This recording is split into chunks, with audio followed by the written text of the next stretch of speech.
हाँ जी विक्लास। तो हमने लास्ट क्लास में लास्ट लेक्चर के अंदर केमिस्ट्री का second chapter is matter around us pure कि हम सेपरेटिंग ऑफ मिक्सचर्स के मेथड्स पढ़ रहे थे।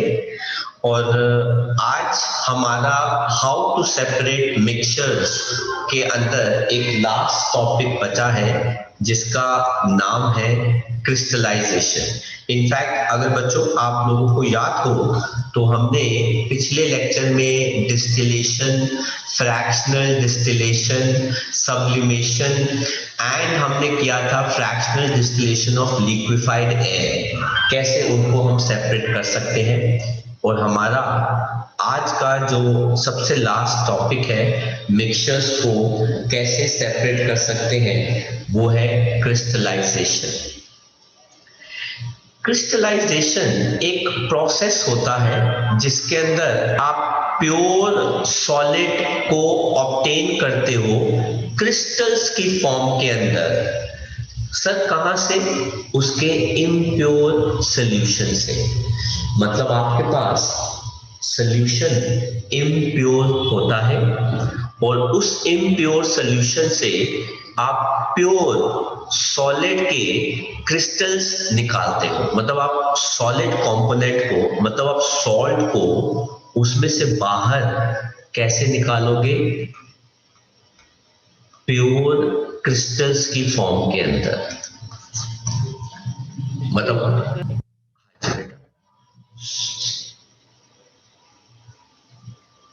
बताएं। सर जैसे हम कॉपर में से निकालते हैं। कॉपर में से नहीं निकाल सकते बेटा, क्योंकि कॉपर जो है वो सॉल्ट नहीं है, वो मेटल है। लेकिन मैं इतना जरूर बता सकता हूं कि जैसे सी में से या फिर ओशन में से हम बेटा नमक निकालते हैं। लेकिन बेटा सी में से, ओशन में से हम नमक के क्रिस्टल्स बेटा कैसे निकालते हैं? इवेपोरेशन से। लेकिन प्रॉब्लम क्या होती है, ये जो नमक के क्रिस्टल्स इवेपोरेशन से आते हैं ये क्या होते हैं? इम्प्योर होते हैं।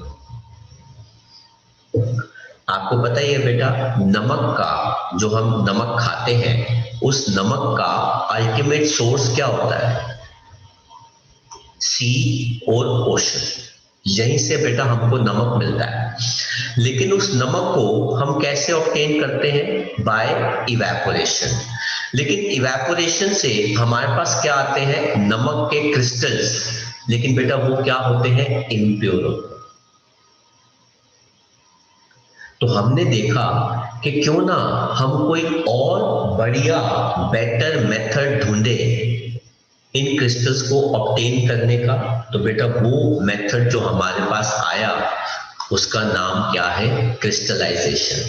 इससे सॉल्ट अलग होता है सर, किस फॉर्म के अंदर? क्रिस्टल्स की फॉर्म के अंदर। और दूसरी चीज बेटा, क्रिस्टल्स जो होते हैं वो प्योर होते हैं। इवेपोरेशन से सॉल्ट अलग तो होता है लेकिन बेटा वो क्या होते हैं? इम्प्योर होते हैं। लेकिन क्रिस्टलाइजेशन से सॉल्ट अलग भी होता है और वो प्योर फॉर्म के अंदर अलग होता है। इसीलिए इवेपोरेशन एक अच्छा प्रोसेस नहीं माना जाता इन टर्म्स ऑफ क्रिस्टलाइजेशन। या फिर हम ऐसा कह सकते हैं कि क्रिस्टलाइजेशन एक बेटर प्रोसेस माना जाता है। किससे? इवेपोरेशन से। तो बेटा अब हम पढ़ते हैं। हम क्रिस्टल्स ऑब्टेन कर रहे हैं किसके? प्योर कॉपर सल्फेट के। सर किससे? इम्प्योर सॉल्यूशन से।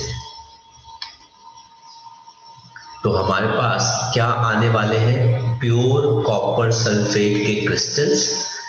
किससे आने वाले हैं? उसके इम्प्योर सैंपल या इम्प्योर सॉल्यूशन से। सर कैसे? आप ऐसा कीजिए, चाइना डिश के अंदर कुछ इम्प्योर कॉपर सल्फेट ले लीजिए और उसके अंदर थोड़ा सा पानी ऐड कीजिए। ऐड करके स्टिरर से उसको मिक्स कीजिए ताकि वो एक सॉल्यूशन बना सके और साथ साथ उसको वार्म करते रहिए। सर वार्म क्यों करेंगे? क्योंकि बेटा वार्म करने से एक्सेस वाटर जो है वो बेटा क्या हो जाएगा? इवैपोरेट। तो देखिए बेटा, धीरे धीरे उसको गर्म करने से एक्सेस पानी जो है वो इवैपोरेट हो जाता है और हमारे पास एक सैचुरेटेड सॉल्यूशन बन जाता है। इस सैचुरेटेड सॉल्यूशन को जब हम फिल्टर करते हैं तो उसकी इम्प्योरिटीज बेटा क्या हो जाती है? रिमूव। और अगर हम उसको थोड़ी देर के लिए छोड़ दें तो वो ठंडा होने लगता है और जैसे ही वो ठंडा होगा वो क्या बनाएगा? क्रिस्टल्स। किसके बनाएगा? प्योर कॉपर सल्फेट की। सर कैसे? ये देखो बेटा, ये हमारे पास इम्प्योर कॉपर सल्फेट है, उसके अंदर हमने बेटा एक्सेस पानी ऐड कर दिया और स्टिरर की मदद से उसको डिसॉल्व करना शुरू कर दिया। जैसे जैसे बेटा उसको स्टिरर की मदद से हम मिक्स कर रहे हैं, साथ साथ में हमने बेटा उसको हीट करना भी शुरू कर दिया, जिससे एक्सेस पानी उड़ता जा रहा है और बाद में जब हम इसको बेटा क्या करेंगे? फिल्टर करके कूल। तो ये देखो बेटा, हमने इसको अब क्या किया? कूल। और बाद में हमने क्या किया? फिल्टर। तो बेटा फिल्टर पेपर के अंदर हमारी जितनी भी इम्प्योरिटीज थी वो अलग हो जाती है, फिल्टर पेपर से इम्प्योरिटीज अलग हो जाती है और कूल करने पर हमारे पास क्या आ जाते हैं? क्रिस्टल्स।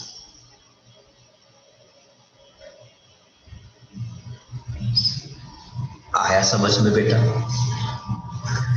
इसके और क्या क्या फायदे हैं? अब हमने क्या कर दिया है? हम सोडियम क्लोराइड, नमक या सॉल्ट, अब सी वाटर से कैसे ऑब्टेन करते हैं? क्रिस्टलाइजेशन से। हम पहले कैसे ऑब्टेन करते थे बेटा? इवेपोरेशन से, लेकिन क्रिस्टलाइजेशन ज्यादा बेटर मेथड है इसलिए हमने वो बंद कर दिया। अब हम किससे ऑब्टेन करते हैं बेटा? क्रिस्टलाइजेशन से। ये ज्यादा बढ़िया मेथड है।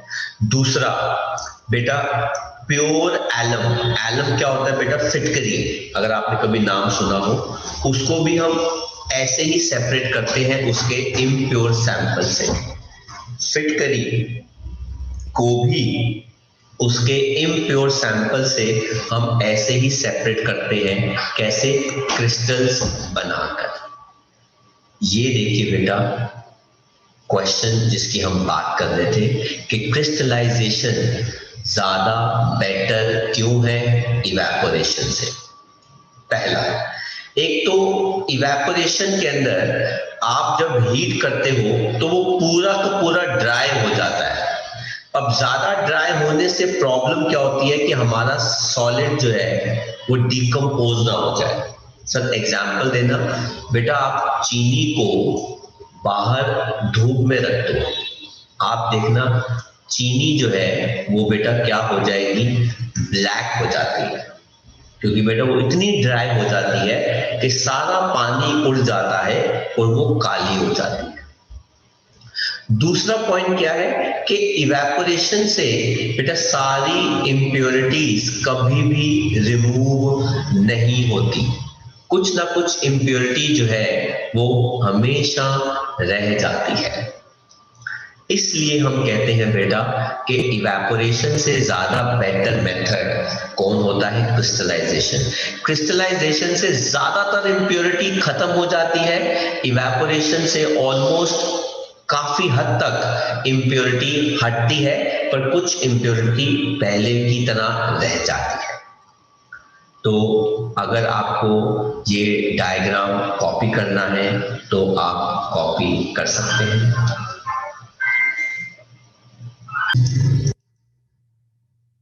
तो बेटा ये थे हमारे 8 डिफरेंट मेथड्स जिनके मदद से हम मिक्सचर्स के कंपोनेंट्स को क्या कर सकते हैं? सेपरेट कर सकते हैं। चलिए देखते हैं एनसीईआरटी के बेटा कुछ इन टेक्स्ट के क्वेश्चंस। कहता है how will you separate a mixture containing kerosene और पेट्रोल जिनका डिफरेंस बॉइलिंग पॉइंट का is more than 25 degree Celsius. अगर बॉइलिंग पॉइंट का difference more than 25 degree Celsius है तो बेटा आप इनको किस मेथड से सेपरेट करोगे? तो आंसर क्या होगा इसका?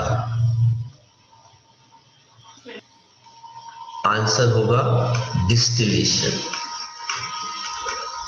क्योंकि लेस देन 25 डिग्री सेल्सियस के लिए बेटा मेथड क्या होता है? Fractional distillation. लेकिन अगर 25 डिग्री सेल्सियस से डिफरेंस ज्यादा है तो बेटा मेथड क्या होता है? Distillation. So distillation is the process used to separate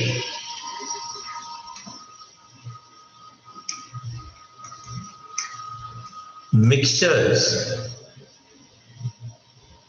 used to separate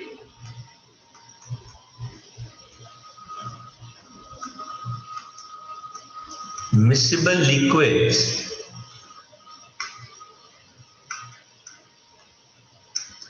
on the basis of boiling point difference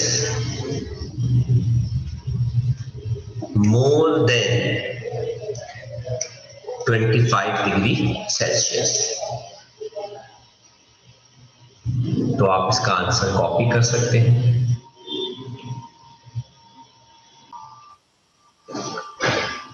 next question देखते हैं बेटा।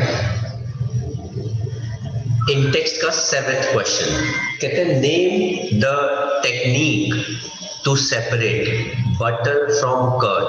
कौन से मेथड से बेटा सेपरेट कर सकते हैं बटर और कर्ड को? कौन सा मेथड होता है बेटा? That is centrifugation. हाँ जी,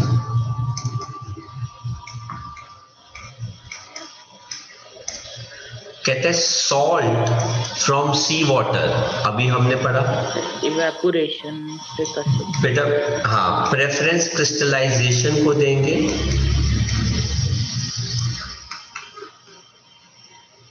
इज प्रेफर्ड ओवर इवेपोरेशन। होता दोनों से है पर प्रेफरेंस क्रिस्टलाइजेशन को मिलती है।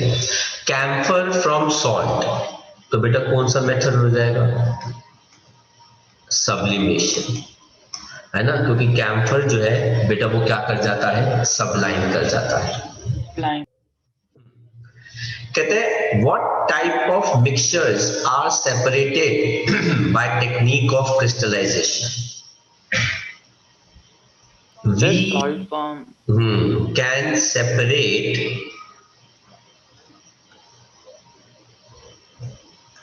salt, we can separate pure salt in form of solid crystals from its impure solution या फिर सैंपल। तो क्रिस्टलाइजेशन से हम किसी भी सॉल्ट को, प्योर सॉल्ट को बेटा सेपरेट कर सकते हैं इन फॉर्म ऑफ उसके सॉलिड क्रिस्टल्स। कहां से? फ्रॉम इम्प्योर सॉल्यूशन से हम उनको क्या कर सकते हैं? अलग कर सकते हैं। तो आप आंसर कॉपी कर लीजिए। नेक्स्ट बेटा, ये छोटी सी एक्टिविटी है जो नॉर्मली बेटा स्कूल में प्रैक्टिकल्स की फॉर्म के अंदर कराई जाती है, बट यू नेवर नो कि बेटा स्कूल में प्रैक्टिकल होंगे ही नहीं इस साल, तो हम इनको डिस्कस कर रहे हैं। वो कह रहे हैं कि हमने सेपरेट करना है और आइडेंटिफाई करना है एक मिक्सचर को और एक कंपाउंड। सर क्या मतलब? सबसे पहले तो बेटा पहचानो कि मिक्सचर कौन होगा और कंपाउंड कौन होगा, और उसके बाद मिक्सचर के अंदर कौन कौन से कंपोनेंट है उनको कैसे अलग करेंगे, और कंपाउंड के अंदर कौन कौन से कंपोनेंट है उनको कैसे अलग करेंगे। तो बेटा यहां पे हमारे पास दो कंटेनर है। पहले कंटेनर के अंदर हमने क्या ले लिया, आयरन की फाइलिंग्स। बेटा बड़े पतले पतले छोटे छोटे टुकड़े होते हैं आयरन के, और हमने साथ में उसके अंदर क्या मिक्स कर दिया, सल्फर। इसलिए बेटा हम इसको क्या कह रहे हैं, मिक्सचर। लेकिन बेटा दूसरे कंटेनर में हमने क्या लिया, आयरन सल्फाइड। इसका नाम होता है आयरन सल्फाइड। ये एक कंपाउंड होता है। सर क्यों? क्योंकि ये आयरन और सल्फर को रिएक्ट करके बना है। तो हमारे पहले कंटेनर में क्या है, मिक्सचर, और हमारे दूसरे कंटेनर में क्या है, कंपाउंड। मिक्सचर कैसे बना है, आयरन फाइलिंग्स और सल्फर को मिक्स करके। कंपाउंड कैसे बना है, आयरन और सल्फर को बेटा क्या करके, रिएक्ट करके।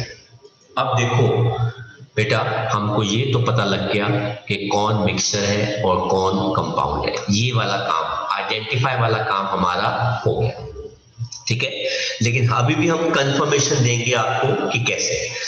अब हम ऐसा कर रहे हैं, दूसरे मेथड में हमने क्या लिया, एक मैग्नेट लेकर आए दोनों के पास एक एक करके।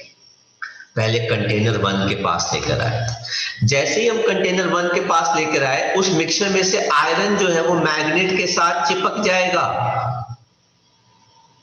लेकिन iron sulphide do not attract to magnet.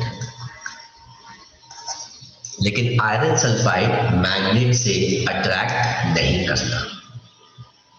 Iron कर सकता है, आयरन सल्फाइड नहीं कर सकता, क्योंकि बेटा वो कंपाउंड है। क्योंकि वो कंपाउंड इसलिए है क्योंकि न्यू प्रॉपर्टीज बन गई। लेकिन iron will show its properties, वो दिखाएगा properties.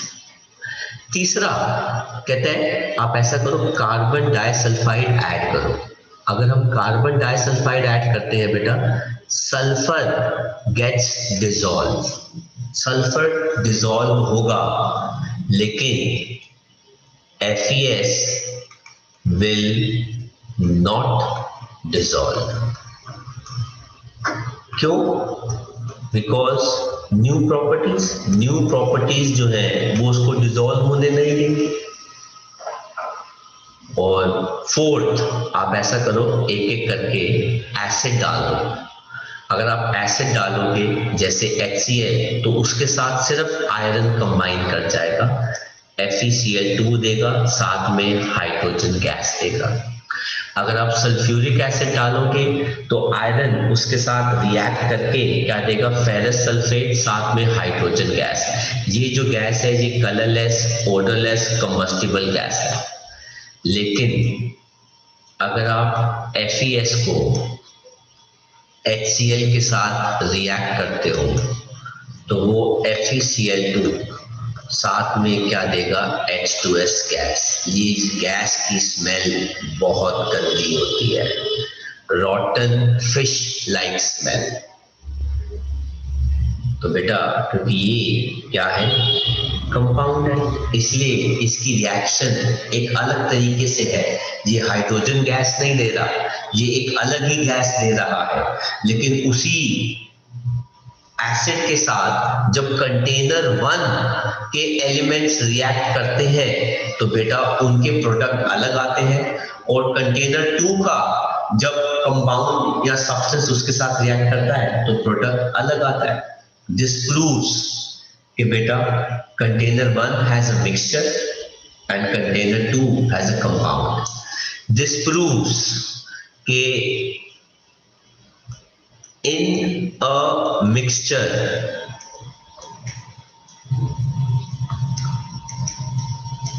constituents show their properties.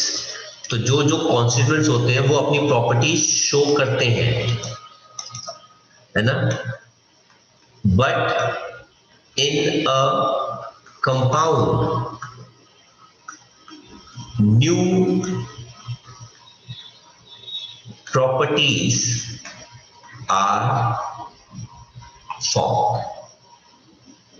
So this is how we can separate and identify mixtures from compounds. आप इसको कॉपी कर लीजिए। नेक्स्ट देखते हैं बेटा, ये देखो, ये है बेटा हमारा कंटेनर 1। इस कंटेनर के अंदर बेटा हमारे पास मिक्सचर है आयरन फाइलिंग्स का और सल्फर का। जब हम बेटा इसके पास बार मैग्नेट लेकर आते हैं, सिर्फ आयरन फाइलिंग अट्रैक्ट करेंगे, सल्फर बेटा क्या होगा, नो अट्रैक्शन। लेकिन अगर हम बेटा आयरन और सल्फर को रिएक्ट करते हैं तो बेटा वो क्या बनाएगा, आयरन सल्फाइड। जब इस आयरन सल्फाइड के पास बेटा बार मैग्नेट लेकर आएंगे तो बेटा नो अट्रैक्शन। इसका मतलब है आयरन अपनी प्रॉपर्टी शो नहीं कर रहा।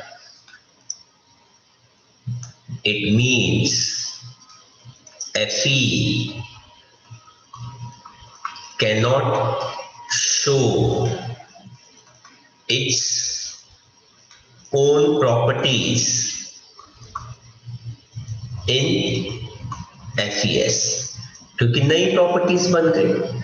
दूसरा हमने क्या किया बेटा, कार्बन डाइसल्फाइड सॉल्यूशन लिया तो बेटा सल्फर उसके साथ डिसॉल्व हो गया।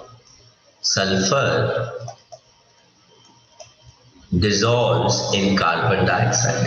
आयरन क्या हो गया बेटा, अनडिसॉल्व, वो नहीं डिसॉल्व होगा। लेकिन जब हम बेटा कार्बन डाइसल्फाइड के साथ FeS लेंगे तो बेटा डज नॉट डिसॉल्व। क्यों? Because new properties. इसके अंदर क्या हो रहा है, sulphur is showing its own properties। Sulphur जो है वो अपनी प्रॉपर्टीज जो है वो क्या कर रहा है, शो कर रहा है। तो आगे बढ़े बेटा, ये तो कॉपी करने की जरूरत नहीं है कि किसी को लगता है कि बेटा कॉपी करना है। Excuse me. हाँ जी बेटा। सर जो चाइना डिश होती है सर, वो मतलब कि सर स्पेशल कोई यूटेंसिल होता है? हाँ जी बेटा, हाँ जी बेटा, जो एक आता है ना बोन चाइना, यस सर। बेटा ये उसकी मटेरियल की बनी होती है। ये बड़ा ज्यादा अमाउंट ऑफ हीट को बर्दाश्त कर सकती है। आप सर छोटे जो कप के नीचे लिखा होता है। जी जी जी जी जी जी जी जी, जो कप के नीचे, ये थोड़ा सा हैवी मटेरियल होता है बेटा, काफी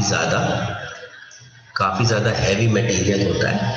ठीक है, तो ये स्पेशल एक मटेरियल होता है बेटा। आप नॉर्मल स्टील के या प्लास्टिक के कंटेनर्स में ऐसा नहीं कर सकते, क्योंकि ये केमिकल्स या तो अगर बेटा हीटिंग इन्वॉल्व है तो बेटा आपको चाइना डिश में ही करना पड़ेगा।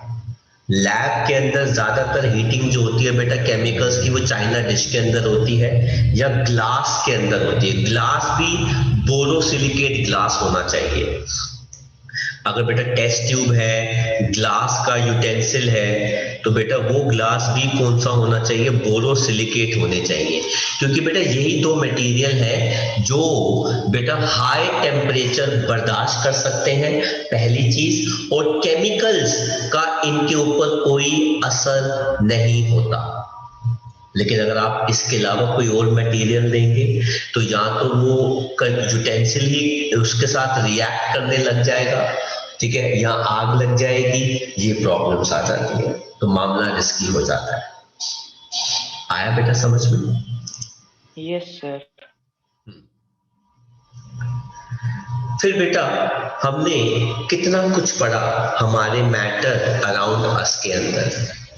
और बेटा जब भी कोई चीज होती है तो बेटा कोई ना कोई बदलाव होता है। अब ये जो बदलाव है बेटा ये सिर्फ दो टाइप के ही हो सकते हैं। एक बेटा क्या होता है फिजिकल चेंज,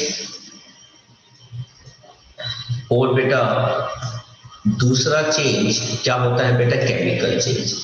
फिजिकल चेंज बेटा कब होता है सर, जब कोई केमिकल रिएक्शन इन्वॉल्व नहीं होती।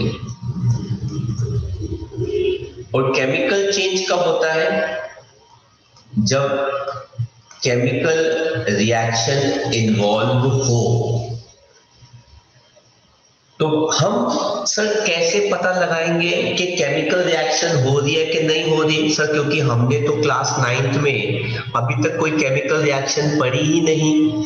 तो बेटा फिजिकल चेंज कब होता है बेटा, जब कोई भी नया सब्सटेंस नहीं बनता। लेकिन जब भी कोई नया सब्सटेंस बन रहा है तो बेटा केमिकल चेंज होता है। याद रखना कोई भी फिजिकल चेंज जो है वो जल्दी या धीरे धीरे क्या किया जा सकता है, रिवर्स किया जा सकता है, उसको आप वापस कर सकते हो। लेकिन केमिकल चेंज को आप दोबारा रिवर्स नहीं कर सकते। जब भी कोई फिजिकल चेंज होता है तो बहुत कम या बिल्कुल भी हीट इन्वॉल्व नहीं होती, जरूरत नहीं होती या बहुत कम हीट इन्वॉल्व होती है। लेकिन केमिकल चेंज जब भी होता है अच्छी खासी हीट इन्वॉल्व होती है। फिजिकल चेंज में बेटा चीजों को हम कैसे अलग कर सकते हैं, फिजिकल मेथड से। और केमिकल चेंज में हम उनको कैसे अलग कर सकते हैं, केमिकल मेथड से। ये बेटा गलत हो गया, ये एग्जाम्पल ऊपर आने चाहिए थे। जैसे फिजिकल मेथड कौन से होते हैं, मेल्टिंग, बॉइलिंग ऑफ एनीथिंग, ये सब फिजिकल चेंज में आते हैं। सब्लिमेशन, फिल्ट्रेशन, कटिंग, ये सब बेटा फिजिकल चेंज के अंदर आता है। और बेटा केमिकल चेंज में क्या होता है, किसी भी चीज का बर्न करना, किसी भी चीज का ग्रोथ, किसी भी चीज का डिकम्पोज करना। इलेक्ट्रोलिसिस, इसका मतलब होता है इलेक्ट्रिक करंट पास करना। रस्टिंग, ये सब बेटा केमिकल चेंज में आते हैं। एंड सबसे इंपॉर्टेंट चीज जो अभी हम पीछे एक्टिविटी में पढ़ रहे थे, फिजिकल चेंज में बेटा प्रॉपर्टीज उस सब्सटेंस की वैसी ही रहती है, वो नहीं बदलती। लेकिन केमिकल चेंज जब होता है तो बेटा नई प्रॉपर्टीज बनती है। याद है बेटा हमने पिछले एक्टिविटी में कंटेनर 1 लिया था, हमने आयरन फाइलिंग्स को क्या किया था, मिक्स विद सल्फर। लेकिन बेटा हमने कंटेनर 2 में बेटा क्या किया था, हमने कंटेनर 2 में आयरन को सल्फर के साथ रिएक्ट करके FeS बना दिया था। अब इसीलिए कंटेनर 1 में आयरन की प्रॉपर्टीज भी हम देख पा रहे थे, जैसे मैग्नेट को वो अट्रैक्ट कर रहा है। लेकिन कंटेनर 2 में आयरन मैग्नेट को अट्रैक्ट नहीं कर पा रहा, क्योंकि आयरन तो आयरन रहा ही नहीं, आयरन तो FeS में बदल चुका है।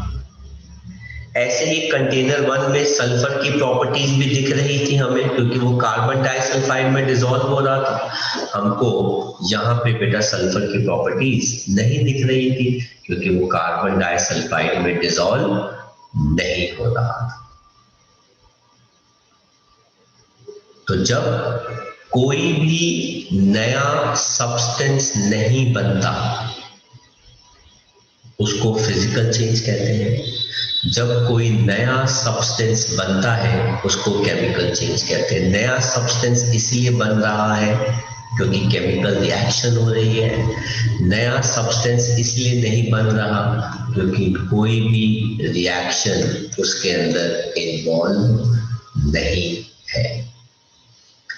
तो ये है हमारे फिजिकल एंड केमिकल चेंज के बारे में। Yes sir.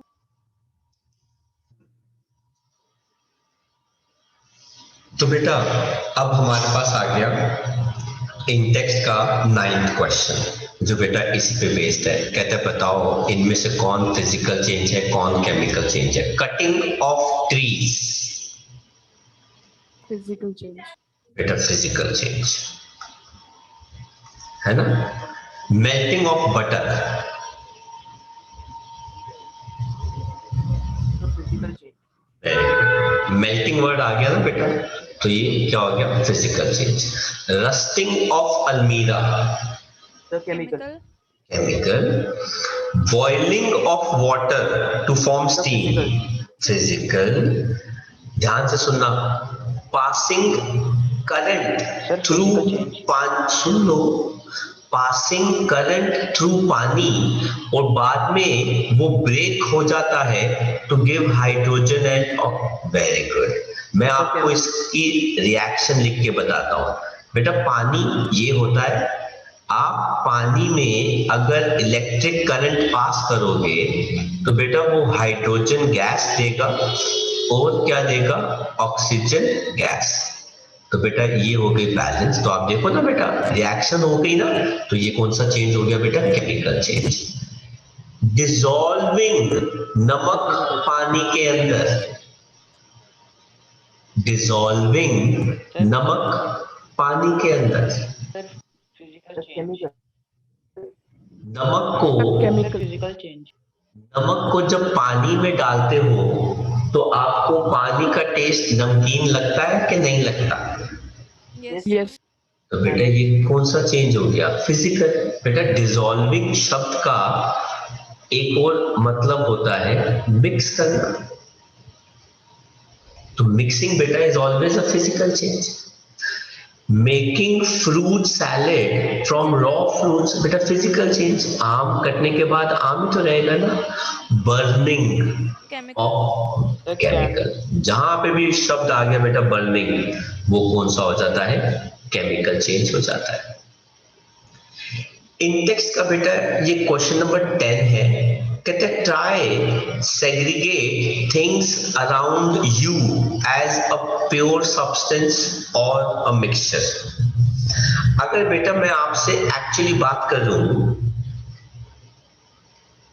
Actually we will find that most of things